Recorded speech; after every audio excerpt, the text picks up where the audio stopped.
Hello students, आप सबका स्वागत है हमारे चैनल एम्पलीट्यूड स्टडीज़ 2.0 में।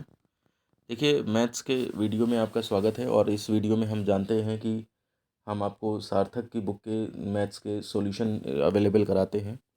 और ये एक्सरसाइज के सॉल्यूशन होते हैं, क्योंकि एग्जाम्पल तो आपको सॉल्व मिल जाते हैं, लेकिन एक्सरसाइज के क्वेश्चंस जो हैं वो आपको कभी कभी प्रॉब्लम कर देते हैं। तो उनके सॉल्यूशन कैसे करें, तो उस समय कोई बताने वाला नहीं होता है, क्योंकि सब कोई अपने अपने लाइफ में बिज़ी रहते हैं। और तो इसलिए आपको जो है वो यहाँ वीडियो से हेल्प मिल पाए, इसलिए हम ये वीडियो बनाते हैं। और इन्हीं के साथ साथ आप जो है वो कंसेप्ट भी सीख जाते हैं। तो पिछले लेक्चर्स तक हम क्वेश्चन नंबर 15 तक कर चुके हैं। आज के वीडियो में हम क्वेश्चन नंबर 16 से आगे बढ़ेंगे। अगर आपने पुराने वीडियो नहीं देखे हैं तो फिर आप इसी वीडियो के डिस्क्रिप्शन में आपको प्लेलिस्ट का लिंक मिल जाएगा, आप उसको जा कर के देख सकते हैं, या फिर चैनल पर जा कर के भी आप जो है वो विज़िट कर सकते हैं। तो चलिए फिर क्वेश्चन नंबर 16 स्टार्ट करते हैं। यदि ए बी सी धनात्मक एवं असमान है तो दिखाएं कि ये डिटरमिनेंट दी है A B C A C A B, इस पूरी डिटरमिनेंट की वैल्यू ऋणात्मक है। तो देखिए, ए बी सी धनात्मक एवं असमान है, तो हमने क्या किया, डिटर्मिनेंट ले ली ए बी सी और बी सी ए। इसका क्या किया, हमने एक्सपेंशन कर दिया है, ठीक है ना। एक्सपेंशन क्या किया है, ए बी सी यानी कि R1 के अलॉन्ग किया है। तो इसको ज़रूर आप लिखा करिए कि एक्सपेंडिंग, ठीक है ना, एक्सपेंडिंग अलॉन्ग R1, ठीक है ना। तो आपने क्या किया, ए और फिर उसके बाद ये खोला, ये पूरा करके अब आपने क्या किया है कि यहाँ से माइनस कॉमन ले लिया है, ठीक है। अब आप ये देखिए कि ए और बी सी ये सब धनात्मक दिए थे, तो ए क्यूब भी पॉजिटिव होगा, बी क्यूब भी पॉजिटिव होगा, सी क्यूब भी पॉजिटिव होगा, ठीक है ना। ए बी सी यहाँ से भी सब पॉजिटिव मल्टीप्लाई होगी तो पॉजिटिव ही आएगा। तो ये पूरी वैल्यू पॉजिटिव अगर होगी तो उसके बाद नेगेटिव अगर आगे लगा है तो ये कन्फर्म नेगेटिव हो जाएगा, ठीक है ना। तो ये यहाँ पे थोड़ा सा लिखना पड़ेगा आपको कि चूंकि ए बी सी धनात्मक है और असमान है, अतः ये वैल्यू पूरी नेगेटिव होगी, ठीक है ना। ये पूरी लाइन यहाँ पर लिख देंगे आप, और उसके बाद तब जो है प्रूफ कर लिख देंगे। तो ये थोड़ा सा 2 लाइनों में कमी कर दी यहाँ पर। तो इस तरह से ये क्वेश्चन कंप्लीट होता है। क्वेश्चन नंबर 17 है, देखिए, सिद्ध करिए कि x इज इक्वल टू 1 निम्न समीकरण का मूल है। तो देखिए, मूल अगर होता है यानी कि उसका एक रूट है, तो उस केस में जो है वो उसको सेटिस्फाई करेगा। तो हमने क्या किया, x = 1 रख दिया यहाँ पे। तो 1+1 ये 2 हो गया, 1+2 यहाँ 3 हो गया, 1+4 ये देखिए 5 हो गया। अब इसके बाद क्या है, तीनों पंक्तियाँ समान आ गई, तो ये डिटरमिनेंट की वैल्यू 0 होगी। तो 0 = 0, अतः ये सेटिस्फाई कर रहा है ना। ये लिख देंगे यहाँ पे, चूँकि ये जो है इसे संतुष्ट कर रहा है, अतः x = 1 समीकरण का मूल है। तो इस तरह से क्वेश्चन नंबर 17 कंप्लीट हो जाता है। क्वेश्चन नंबर 18 है, सिद्ध करें कि x = -1 इस समीकरण का मूल है। तो अब आपको पता है क्या करना है, ठीक है ना। अब मैं ज़्यादा कुछ नहीं कर रहा, दो पंक्तियाँ समान आ गई, नहीं तो समान नहीं भी आएंगी, प्रॉपर्टी ना भी आए, तो उस केस में आप जो है वो सॉल्व कर दीजिएगा, एक्सपेंड कर दीजिएगा, तब 0 आ जाएगा। तो इसलिए x = -1 जो है दिए गए समीकरण का एक मूल है। इसके बाद क्वेश्चन नंबर 19 है, हल करें, ठीक है ना। अब सॉल्व करना है, यानी कि x की वैल्यू निकालनी है यहाँ पे, ठीक है ना।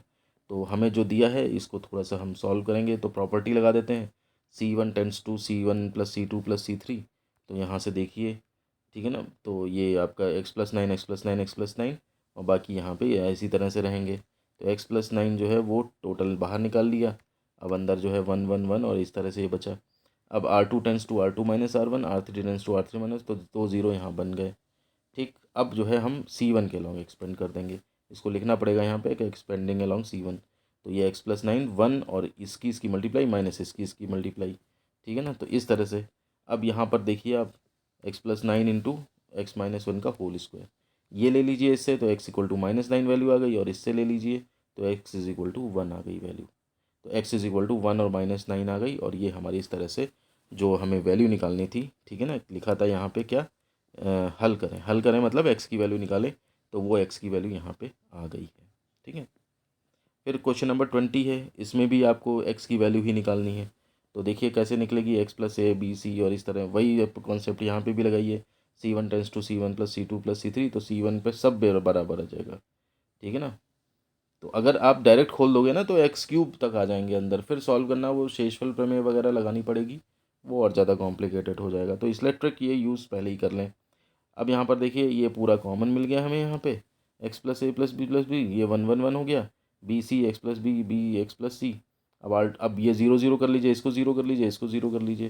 तो R2 tends to R2 - R1, R3 tends to R3 - R1, ये सब लगा लिया, तो ये बाहर आ गया आपका, ये 0 0 हो गए, ठीक। अब इसके बाद आपने एक्सपेंड कर दिया, ये लाइन लिखनी ज़रूर चाहिए, एक्सपेंडिंग अलोंग C1, ठीक है। तो ये इतना, ये x ये हो गया, ठीक है ना। अब ये इतना ही रखो बस, ये खोल करने की जरूरत ही नहीं। x ये शुरू में लिख लिया है, ये ब्रैकेट यहाँ लिख दिया है, इज इक्वल टू 0। अब या तो x 0 या फिर ये इतना 0, या फिर x इक्वल टू यहाँ से -a + b + c। तो दो मूल आ गए यहाँ पे, तो x इज इक्वल टू 0 आया और माइनस का a + b + c। ये इस तरह से क्वेश्चन नंबर 20 सॉल्व हो जाता है।